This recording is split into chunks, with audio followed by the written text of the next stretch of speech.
নিয়াজ, হুম। অনেক বই নিয়ে আসছো আজকে দেখতেছি। হ্যাঁ, কিসের বই আনছো এগুলি? এগুলা হরিশঙ্কর জলদাসের বই। হরিশঙ্কর জলদার কোন প্রকাশনী? কথা প্রকাশ থেকে আনছি। কথা প্রকাশে দাও, দিয়ে একটা বই দাও। লাল বইটা দিলাম প্রথমে। লাল বইটা দেওয়া ভালো করছো, কারণ এই সিরিজটা আমি পড়া শুরু করছি হচ্ছে এই বইটা দেয়া।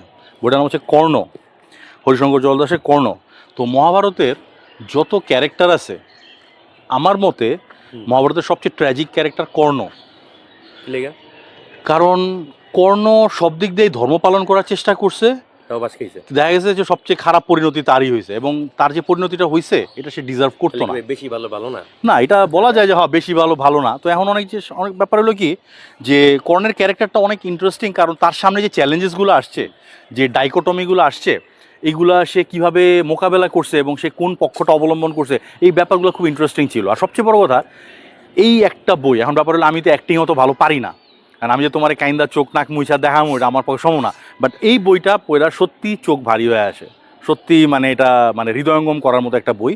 আর এটার বর্ণনা দারুণ। আর সবচেয়ে বড় কথা যে ট্র্যাডিশনাল ন্যারেটিভটা কি, ট্র্যাডিশনাল ন্যারেটিভ হলো পাণ্ডবরা হিরো, কৌরবরা ভিলেন, রাইট? বাট এখানে কর্ণর হেরোইজমটা খুব ভালোভাবে পোর্ট্রে করা হয়েছে, এবং এই অ্যাঙ্গেলটাই আমার সবচেয়ে পছন্দ। এবং এই ধরনের ন্যারেশন, অল্টারনেটিভ টেক যেটারে বলে, অল্টারনেটিভ ন্যারেশন, এই জিনিসগুলো পোর্ট্রে করতে আমার মতে হরিশঙ্কর জলদাস এসে খুব কম লোকই পারে। তো এটা গেল কর্ণ।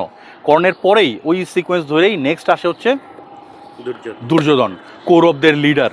তো কৌরব যে বংশ, কৌরব বংশের যে লিডার দুর্যোধন, যে আর কিনা যুদ্ধের এলান সেই করছিল মোটামুটি, এবং সব দিক দিয়া সে মানে কৌরবদের মানে একসাথে করে একটা করে রাখার সেই চেষ্টাটা সেই করছিল। আর কর্ণকে সবচেয়ে বড় সাপোর্ট দিছিল দুর্যোধন। আর বিশেষ করে মহাভারতের কাহিনীতে কর্ণ আর দুর্যোধনের যে মানে ফ্রেন্ডশিপটা, এইটা খুবই ইউনিক। এই ধরনের ফ্রেন্ডশিপ তো মানে চিন্তাই করা যায় না।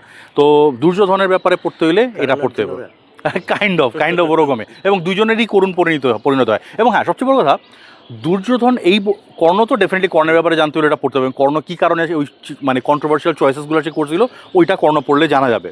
আর দুর্যোধনের ব্যাপারটা হচ্ছে যে দুর্যোধন কেন কর্ণরে সাপোর্ট দিছিল, এবং দুর্যোধন কেন দ্রৌপদীর উপরে ক্ষিপ্ত হয়েছিল এবং পাণ্ডবদের খাতমা করতে চেয়েছিল, তাদেরকে নিশ্চিহ্ন করতে চেয়েছিল, এইটার মোটিভেশনটা এখানে একটা অল্টারনেটিভ ন্যারেশনে দেওয়া আছে। So that's very interesting. তো এটা গেল। এরপরে মহাভারতের পরে আমরা চলে আসি হচ্ছে রামায়ণ। তো রামায়ণে আমি এক্সপেক্ট করছিলাম যে উনি হয়তো বা রাবণ দিয়ে শুরু করবেন, বা রাম, বা মেবি লক্ষণ, বাট না, উনি হরিশঙ্কর জলদাস উনি সীতা দিয়ে শুরু করছেন। না, ফেমিনিস্ট বলা যায় না, বাট যেটা করছেন ভালোই করছেন।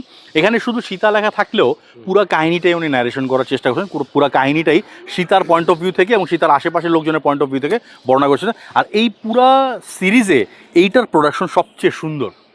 এইটা এই যে উপরে যে গোল্ডেন ফয়েলটা দিছে সেরকম, এটা কালারটাও দারুণ। মনে করেন যে নরমালি সীতারে নিয়ে তো কেউ মানে আলোচনা করে না, হ্যাঁ, যে ধরে লেগে গেছে আরে শেষ, হ্যাঁ এরকম একটা কিছু। হ্যাঁ, তো তার পয়েন্ট অফ ভিউ এবং কি কারণে হয়েছিল এবং সে কি দেখছে বা সে কি চিন্তা করতে না করছে, সেই ব্যাপারগুলা মানে খুব বেশি বইতে পাওয়া যায় না। তো সেই ক্ষেত্রে এই বইটা খুবই ইউনিক। এটার পরে আসি আরও একটা আন্ডাররেটেড ক্যারেক্টার, যাকে দিয়ে আর কি সব কিছুর শুরু মহাভারতের কাহিনী, শূর্পণখা। তো আপনারা সবাই জানেন রাবণের আমার মনে হয় বিয়ে ছিল ভাইয়ের মেয়ে, বা যে ভাইয়ের মেয়ে নাকি চাচাতো বোন বা এরকম টাইপের, মানে তার কাজিন টাইপের ছিল আর কি। তো শূর্পণখা কী কারণে রাবণের কাছে গিয়ে বিচার দেয়, কি হয়েছিল না হয়েছিল, শূর্পণখার পয়েন্ট অফ ভিউ থেকে এই মহাভারতের যে রামায়ণের যে কাহিনী, সেটা বর্ণনা করা হয়েছে এই বইটাতে। তো হরিশঙ্কর জলদাসের মোটামুটি মহাভারত আর রামায়ণ এই দুইটা দিয়ে কাভার হচ্ছে। আচ্ছা, এটা গেল। এরপরে আরেকটা ইউনিক জিনিস, এই লোকের ব্যাপারে মনে হয়, এই ক্যারেক্টারটার উপরে মনে হয় আলাদা কোনো বই আর কারো লেখা নাই, এটা হচ্ছে ঘটোৎকচ। তো আমরা আবার ফিরে যাচ্ছি মহাভারতের কাহিনীতে। তো মহাভারতে ঘটোৎকচ আরেকটা ট্র্যাজিক ক্যারেক্টার। ঘটোৎকচ হচ্ছে ভীমের ছেলে, ভীমের পুত্র, বাট তাকে জেনে শুনে কেন কর্ণের একাগ্নি বাণের সামনে ঠেলে দেওয়া হয়েছিল, সেইটার ব্যাপারে এই বইটাতে জানতে পারবেন। আর ঘটোৎকচকে একরকম স্যাক্রিফাইসই করা হয়েছিল, কারণ একাগ্নিবাণ এইটাই কর্ণ তুলে রাখছিল একটাই কারণে, যে এইটা দিয়ে সে অর্জুনের বধ করবে, বাট সেটা সে ঘটোৎকচের উপরে তার প্রয়োগ করতে হয়। তো এই যে পুরো জিনিসটা কীভাবে অর্কেস্ট্রেট করা হয়েছিল, সেই জিনিসটা ন্যারেশন হচ্ছে এই বইটাতে। তো মহাভারতের আরেকটা অল্টারনেটিভ টেক হচ্ছে এইটা। আচ্ছা, আর সবচেয়ে এই সিরিজের সবচেয়ে ইউনিক এবং সবচেয়ে আন্ডাররেটেড বই হচ্ছে এটা যে এই সিরিজের, এটা আমি জানতামই না, এটা আমি রিসেন্টলি জানতে পারছি। এটা নাম হচ্ছে মৎস্যগন্ধা। তো মৎস্যগন্ধা হচ্ছে এই যে মহাভারতের সময় পাণ্ডব আর কৌরবদের লড়াই হয়েছে, এটা তো রাজায় যে বলে না যে রাজায় লড়াই, উলু খাগড়ার প্রাণান্ত। তো ওই যে ওই সময় সাধারণ মানুষদের লাইফ কীরকম ছিল, তাদের কীরকম স্ট্রাগল করতে হয়েছে, দুইটা পরিবারের স্ট্রাগলের আলোকে এই কাহিনীটা বর্ণনা করা হয়েছে এবং প্যারালালি যে মহাভারতের যে কাহিনী ওটাও চলে আসছে। তো একটা সার্বিক আলোচনা করে যায়। তো এই অ্যাঙ্গেলে মনে হয় না কোনো রাইটার এই পর্যন্ত লিখছেন। তো এই যে পুরা সেটটা মহাভারত এবং রামায়ণের যতগুলা ন্যারেশন আছে, এই পুরা সেটটা সব মিলায়া অত্যন্ত ইউনিক এবং আমার খুবই ফেভারিট। এবং আমি এখন প্রাউডলি বলতে পারি এই ফুল সেটটা আমার কাছে আছে। এই সিরিজের আরেকটা বই আছে, ওটা অন্য প্রকাশনীর, বাট ওটা এমন একটা প্রকাশনীর যেটার ব্যাপারে আমরা এখন কথা বলবো না। বাট কথা প্রকাশে গেলে বইমেলাতে কথা প্রকাশ কত নাম্বার স্টল মনে আছে?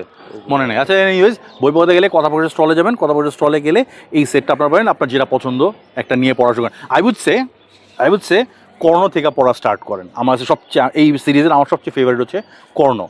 তো এই হচ্ছে কথা প্রকাশের রামায়ণ এবং মানে মোটামুটি বলতে গেলে যে হরিশঙ্কর জলদাসের হিন্দু মাইথোলজি পৌরাণিক কাহিনী আর কি। তো এটার আপনারা যদি অর্ডার দিতে চান, অনলাইন অর্ডার দিতে চাইলে বুক হারবার চলে আসবেন।